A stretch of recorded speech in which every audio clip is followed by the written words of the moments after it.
You guys had a great weekend, and to those in Canada, happy long weekend as well. Jumping right into it. So Square actually pre-reported their earnings just now about an hour ago. Not sure if you guys saw that, but they reported revenue of 4.68 billion for the quarter. Last year they did 1.92 billion in the same quarter, so pretty strong revenue growth. They also announced an acquisition. They're acquiring. One sec. They're acquiring Afterpay for $29 billion. So the stock price should get hit pretty hard because it's an all-stock deal, which means that they're going to be giving stock to Afterpay. So though they had a great quarter, expect them to drop down a fair bit tomorrow, as obviously that's a pretty substantial deal, right? Paying almost $30 billion for another company when you're only worth 116 billion is going to hit the stock price pretty hard. So I expect it to go around probably 220, maybe down to 200 possibly. And what I'm looking at is comparables. So I mentioned SoFi a few weeks ago. I know if you guys from the group are trading that right now and are big on it longer term, but SoFi is a similar company to Afterpay, right? It's the whole buy now, pay later model. Obviously, that isn't what SoFi does, but by the same token, it just shows the consolidation in the fintech space, and we can see that right now SoFi is pretty undervalued. If you look at what just happened with Afterpay, right? So Afterpay was acquired for 30 billion almost, and right now SoFi is currently worth $12 billion, right? So you got to think that SoFi should have a pretty strong week on this news. I mean, I would imagine that the market's going to react pretty favorably to alternative fintech companies like SoFi, given that this acquisition went through with Square. So keep an eye on SoFi. The option chain isn't too bad, actually. I'll pull it up right now. I won't discuss trading Square at all because I have no idea where it's going to trade tomorrow. So telling you guys, what I think about, where it could possibly go makes no sense. I'll maybe reevaluate that next week on Sunday. But looking at SoFi right here, you can see that the IV is a bit high right now. They have earnings, I believe, in a few weeks. So SoFi reports August 12th. So not this week, next week, right? And if you wanted to own this stock at a cheaper price, cash secured puts are an option. For example, you could sell the $15 strike cash secured puts for 3 weeks out. You net a premium of about 90 cents. Worst case scenario, you're going to own it for $14.10 per share. Or you could sell it for, the 14 strike for about 50 cents. Worst case scenario there, you're going to own it for about $13.50 per share, right? Obviously, if it has a nice big run tomorrow or this week on the news that Afterpay was acquired, that would kind of invalidate this whole discussion right here. So keep that in mind as well. But the same idea holds true. If you want to go long on this stock, you can always go do it through cash secured puts, or you go long on call options. Again, you want to go longer term if you're going to buy call options. So for example, you can buy January 2023 call options. If you buy them in the money, the $10 strike, yes, you're paying, $8 per contract, but you're basically paying the break-even price of $18 per share on SoFi, right? Current price is $15.50 or so. It traded at about $18.19 not too long ago, about a month ago. So keep that in mind too. Alternatively, you could do a synthetic long position if you wanted to. You could go short the $10 puts. That requires margin of about $800 per contract, and then go long simultaneously the $10 calls, right? By doing this, effectively you have a break-even price right around the current break-even, the current price of the stock, right? So around $15.50, right? And obviously, as it runs higher, what you do is you would just simply buy back the short puts at a certain point in time when the value was so low that it made no more sense to hold on to the position. But keep in mind, selling cash secured puts this far out is usually not a great idea. But if you're going to tie up the capital anyway, that being, for example, for 100 shares, $1,500 or so, the same play could be had where you're tying up less capital in margin by simply selling a cash secured put and buying the call option, thereby using roughly about $1,300 instead, right? Assuming that your brokerage will take the entire amount of margin for the duration of the contract. So different idea right there, obviously. Last week we had the big players reporting, right? Google, Amazon, Apple, Facebook, Microsoft, etc. They all had pretty strong reports aside from Amazon. And as I mentioned last Sunday, what happened? Almost all of them traded flat, right? So most of them didn't do anything at all after the ERs. So anyone that bought puts or calls for this past Friday or for a month out, pretty much lost on the IV crush. The exception would have been Amazon, which fell pretty substantially. Now, looking at Amazon, I'm going to pull the chart here. Give me a second. Here it is. So Amazon had a nice big gap down, right? If you look at the charts here, we haven't seen a gap down on Amazon this substantial in a while, right? If we go out to the 5-year chart, we can look as well, right? Not many gaps to the downside at all, right? You have a few here and there. There's one over here. I'll draw an arrow so you can see it better. There's one over here, but not a very big gap. There's also a small gap over here as well. There's a gap up over here, but no substantial down gaps. Now we have this massive gap to the upside on Amazon right over here, right? So they're investing heavily in their business, obviously, right? They're opening, I believe I read they're opening 117 new warehouses over the next year or so. So their CapEx is ramping up. That will lead to future growth, obviously, but at the same time, Amazon is already a massive company, and it's possible their retail business, at some point in time, kind of takes a step back. I myself have not used Amazon in the past year or so, and many of my friends, whom I asked, they said the same thing. They haven't used it very often, if at all. So that's a possible small anecdote right there, but just take that in mind. Obviously, if you're investing in Amazon, their bread and butter is AWS, which is the web services, right? And they're competing with Microsoft's Azure and obviously Google Cloud as well, right? So now looking at Amazon, will it fill the gap in the next few months?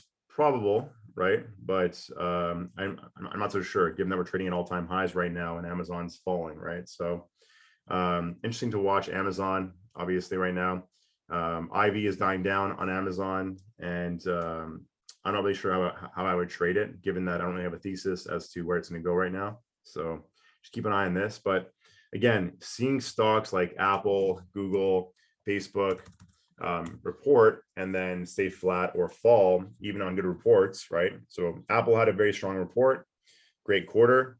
If you zoom in on the chart to the 1 year, we can see that they were pretty much flat on the week, right? And the one thing that they said that was kind of negative was that supply chain issues will hit them in the 3rd and 4th quarter as it pertains to iPhone and iPads. So that's going to be an issue for the 3rd and 4th quarters. They may not be able to produce as many iPads and iPhones as they want to sell. So that could hit their 3rd and 4th quarter numbers possibly. Google had a phenomenal quarter. They popped up a little bit, came back down, right? And then Facebook, they had a good quarter, but they issued mediocre guidance. They fell as well.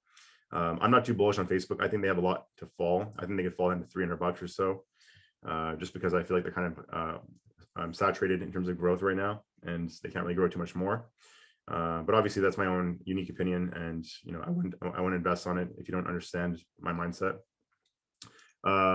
Also looking at Visa, same thing last week, right? So they reported, they came down as well. Decent report. Microsoft reported, they came down as well on a very good report, actually.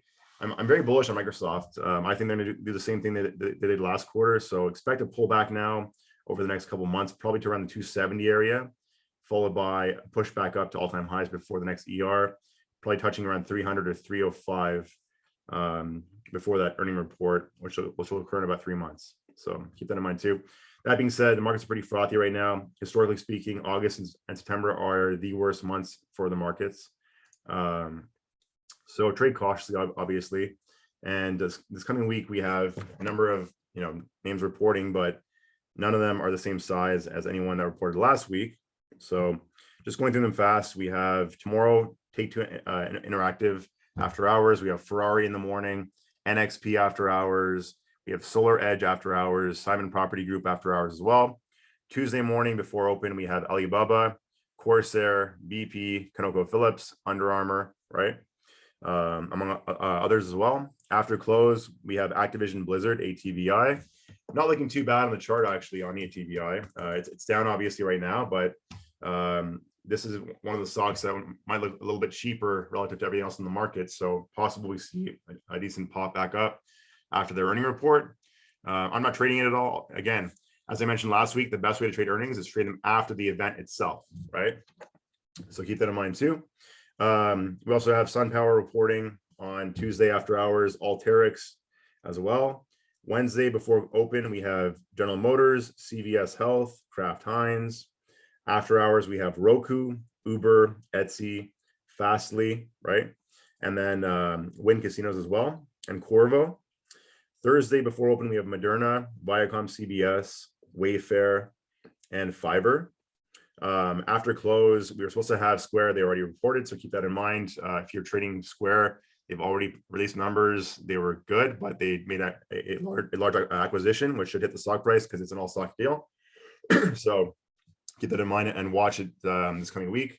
Might make for some decent scalps on the upside if it pushes down to 200 area, right? Remember that, again, going back to Square again, the 200 area is pretty heavy support over the past year. Whenever we break below it, we pop back up pretty fast, right? So watch that area. If it pulls back down on this news of the acquisition, 200, possibly going to be a very, very nice opportunity for a pop back up over the next couple months. Again, I'll probably play 2 months out or so if I was playing calls there. Wait for the IV to die down before you do that, though, obviously, right? And obviously manage your own risk. Thursday after hours as well, Virgin Galactic, right? You haven't looked at that in a few weeks, but they're pretty beat up right now. Again, right, $30 a share, consolidation in this area right here. If they give any color on future bookings, that may have gone up possibly with the Richard Branson launch. That could be a catalyst to the upside. Downside, I see an area of 20 or so, possibly 15 again, but right now, obviously anything's on the table, right? Also, there's Cloudflare, which is ticker symbol NET. They are doing pretty well overall. They've had a nice bullish year, very nice chart, trading at all-time highs. They're on Thursday after hours as well.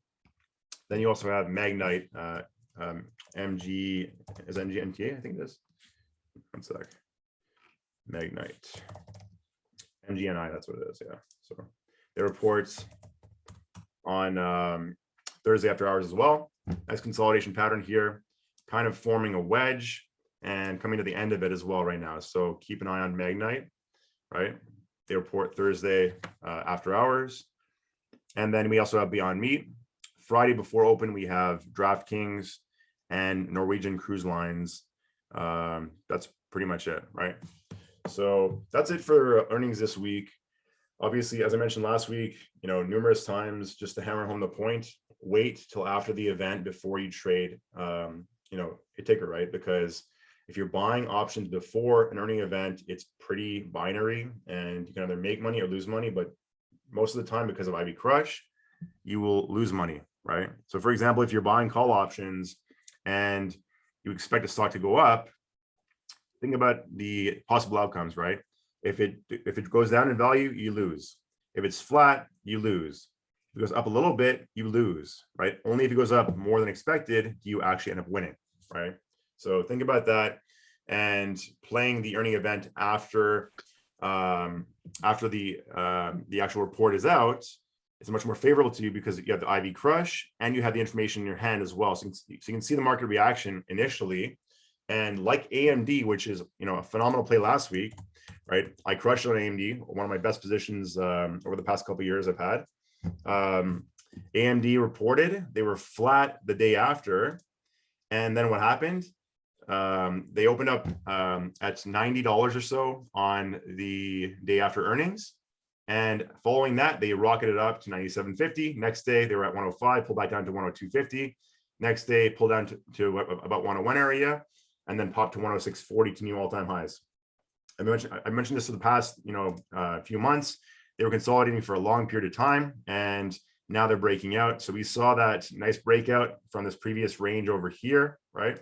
So trading between here and 95 area and 75 area, year before that between, roughly 60 and 40 or so. Now we should establish a new range between roughly 100, or maybe 105 and 120 or 125. I've been saying this for the past few months. So if you want to go back and watch videos to validate, what I've been saying, obviously you can go and do that if you want. But the point here is that if you have conviction in your thesis, stick with your thesis. Don't deviate from it and chase the play of the day, right? The biggest money is made by following through with a thesis longer term, right? Not jumping from position to position each day, right? So be patient, be disciplined, have conviction in your plays, and don't deviate, because if for example I abandoned my play before the ER, then I would have lost, right? But I actually adjusted pretty nicely, and it worked out very well in my favor, and I'm happy about it. So that just, a nice reward for many months of patience and obviously some hard work in terms of research and whatnot. So again, patience, discipline, strategy, guys, right? And obviously managing your risk, very important. Looking at SPY and Qs before we break off. So again, SPY is just running nonstop to the upside. As we speak right now, I believe futures are actually positive. They are currently up right now. NASDAQ up 0.32%, SPY up 0.39%, and Russell up 0.68%. So keep that in mind as well. I'm not too content on staying long a lot of names. I do like Palantir. I do like AMD still, as AMD is breaking out. AMD, I think, is deviating from the market overall. So they should have a strong run the next few weeks. My target is initially 112 area before a pullback, followed by a push to around 120, 125-ish, right? They had a very strong quarter, and they're pretty much taking business directly from Intel, and that's going to pay huge dividends for those people that are patient and disciplined with their long-term positions on AMD, right? Price target for 2 years out for me on AMD is about $300. 5 years out is about $500. So obviously keep that in mind. Do your own research, manage your own risk, yada, yada, yada. Palantir reports next week as well. I'll pull up their chart just before we break off too. Here's Palantir. One sec. So they had a nice big pullback on Thursday and Friday. And we report next week on the 10th. So look for that. If they pull back down again to the 18 area, probably a very good buy. But if they surprise to the upside on EPS and revs and raise guidance, expect a push to around 30, I think, this time, right? Because we've been consolidating for a while now, for the past, since February, right? So February, March, April, May, June, July, August now. That's a long time for consolidation. And I expect to push up to around the gap fill here at 31.91 from February 12th, right? I'm going to stop right here, and we'll do Q&A fast. But yeah, I appreciate you guys watching. If you have any questions, drop them below, and have a great week as well, okay?